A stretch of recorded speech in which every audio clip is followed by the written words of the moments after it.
मोहिनी और विष्णु भक्त राजा रुक्मागद की कथा। प्राचीन काल में रुक्मागद नामक एक प्रसिद्ध राजा थे। भगवान की आराधना ही उनका जीवन था। वे चराचर जगत में अपने आराध्य भगवान हरि के दर्शन करते तथा भगवान विष्णु की सेवा की भावना से ही अपने राज्य का संचालन करते थे। वे सभी प्राणियों पर समाभाव रखते थे। राजा रुक्मागद ने अपने जीवन में अपनी समस्त प्रजा एवं परिवार सहित एकादशी व्रत के अनुष्ठान का नियम धारण कर रखा था।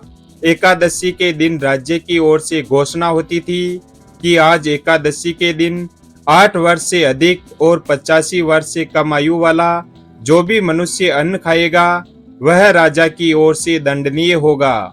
एकादशी के दिन सभी लोग गंगा स्नान एवं दान पुण्य करते थे। राजा के धर्म की ध्वजा सर्वत्र फहराने लगी। धर्म के प्रभाव से प्रजा सर्वथा सुखी एवं समृद्ध थी। राजा रुक्मागद का गृहस्थ जीवन पूर्ण रूप से सुखमय था।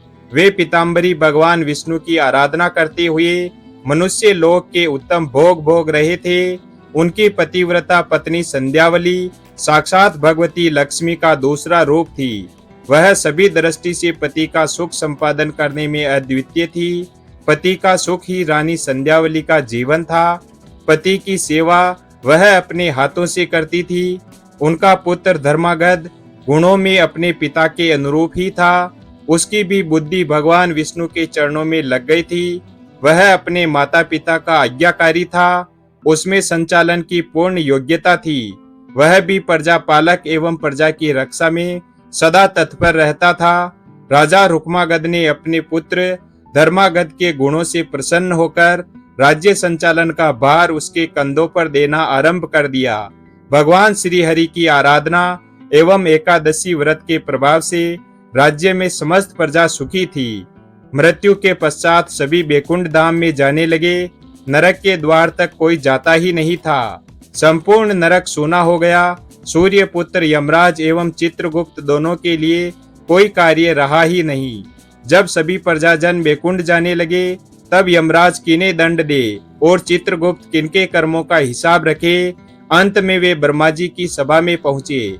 उन्होंने ब्रह्मा जी से रुक्मागद के प्रभाव का वर्णन करते हुए कहा, पितामह, भगवान विष्णु की आराधना एवं एकादशी व्रत के प्रभाव से समस्त प्राणी बैकुंठ धाम को प्राप्त हो रहे हैं।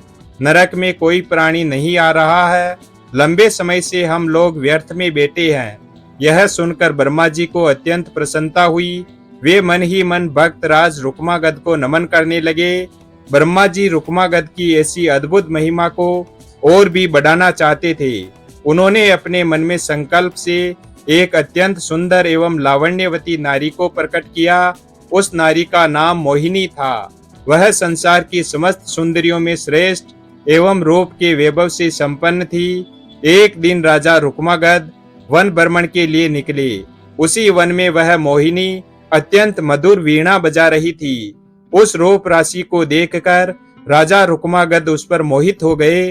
राजा ने मोहिनी से विवाह की याचना की। मोहिनी मुस्कुराते हुए एक शर्त रखकर बोली, महाराज, समय पर मैं जो कहूँ आपको उसका पालन करना पड़ेगा। राजा ने मोह के वशीभूत होकर वह शर्त स्वीकार कर ली और वे मोहिनी के साथ अपनी राजधानी लौट आए। वहां वे मोहिनी के साथ सुख से समय व्यतीत करने लगे। युवराज धर्मागद ने शासन की पूर्ण योग्यता प्राप्त कर ली थी। उसने भूमंडल के सभी मंडलों को जीतकर उन पर अपना शासन जमा लिया तथा अनेक बहुमूल्य रत्न मणियां लाकर अपने पिता को अर्पित किए। धर्मागद के सुराज्य से प्रसन्न होकर रुक्मागद ने अपनी संपूर्ण शासन व्यवस्था उसे सौंप दी और एक योग्य कन्या से धर्मागद का विधि पूर्वक विवाह कर दिया। ब्रह्मा जी ने मोहिनी को राजा रुक्मागद की परीक्षा के लिए ही भेजा था। सुख पूर्वक बहुत समय व्यतीत होने पर एक दिन वह अवसर आया जब रुक्मागद का एकादशी व्रत निर्विघ्न चल रहा था। वे एकादशी के दिन कभी अन्न ग्रहण नहीं करते थे। सदैव की भांति वे घोषणा करा देते, मनुष्यों, तुम सब अपने वैभव के अनुसार एकादशी के दिन चक्र सुदर्शनधारी भगवान विष्णु की पूजा करो।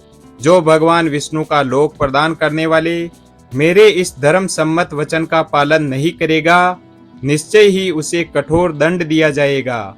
एक दिन मोहिनी अपने पति रुक्मागद से एकादशी के दिन अन्न खाने के लिए आग्रह करने लगी। उसने हठ पूर्वक कहा कि गृहस्थ राजा को जो सदैव परिश्रम करता है कभी भी अन्न नहीं छोड़ना चाहिए। राजा ने मोहिनी को बहुत समझाया। उन्होंने शास्त्रों का प्रमाण देकर बताया कि एकादशी के दिन जो अन्न खाता है वह पाप का भागी और नरकगामी होता है। किंतु मोहिनी अपने हठ पर अटल रही। मोहिनी ने राजा को विवाह के समय दी हुई अपनी शर्त की स्मृति कराई कि जो मैं कहूंगी उसका आपको पालन करना होगा, अन्यथा असत्यवादी हो जाएंगे एवं सत्य का त्याग करने से आपको पाप का भागी होना पड़ेगा। मोहिनी ने अंत में यह भी घोषणा की कि आप एकादशी के दिन अन्न ग्रहण नहीं करेंगे तो मैं आपको त्याग कर चली जाऊंगी। राजा रुक्मागद ने उसे बहुत समझाया, परंतु मोहिनी अपने निश्चय पर अटल रही। वह अपने पति को असत्यवादी घोषित करती हुई उन्हें छोड़कर जाने को तैयार थी। इधर राजा रुक्मागद मोहिनी पर आसक्त होते हुए भी एकादशी के दिन अन्न ग्रहण न करने के निश्चय पर दृढ़ थे। पितृभक्त धर्मागद एवं पतिव्रता रानी संध्यावली ने मोहिनी को राजा को छोड़कर न जाने के लिए बहुत समझाया। रानी संध्यावली ने अत्यंत मधुर वाणी में मोहिनी से कहा, जो नारी सदा अपने पति की आज्ञा का पालन करती है उसे सावित्री के समान अक्षय तथा निर्मल लोक प्राप्त होते हैं। देवी, तुम अपना यह आग्रह छोड़ दो। महाराज ने कभी बचपन में भी एकादशी के दिन अन्न ग्रहण नहीं किया है, अतः तुम इसके लिए उन्हें बाध्य मत करो। तुम उनसे कोई अन्य वर मांग लो। रानी संध्यावली की बात सुनकर दुष्ट हृदया मोहिनी ने अपनी एक नई शर्त रखी। राजा रुक्मागद अपने हाथों से अपने पुत्र धर्मागद का सर काटकर भेंट करे अथवा एकादशी के दिन अन्न ग्रहण करे, तभी सत्य की रक्षा हो सकती है। राजा रुक्मागद मोहिनी की नई शर्त सुनकर अर्धमूर्छित से होने लगे। मूर्ख मोहिनी को अपनी भावी दुर्दशा का किंचित मात्र भी विचार नहीं था। वह अपने पति के बहुत समझाने एवं अनुनय विनय करने पर भी कुछ ध्यान न देकर अपने हठ पर अड़ी रही। अंत में धर्मागद एवं रानी संध्यावली ने महाराज रुक्मागद से प्रार्थना करके उन्हें सत्य की रक्षा के लिए राजी किया। कृपालु भगवान विष्णु राजा रुक्मागद, धर्मागद एवं रानी संध्यावली का धैर्य देख रहे थे। चमचमाती तलवार ज्यों ही धर्मागद के सिर को छूने वाली थी, त्यों ही भगवान विष्णु ने प्रकट होकर राजा का हाथ पकड़ लिया। इस अद्भुत दृश्य को देवगण भी देख रहे थे।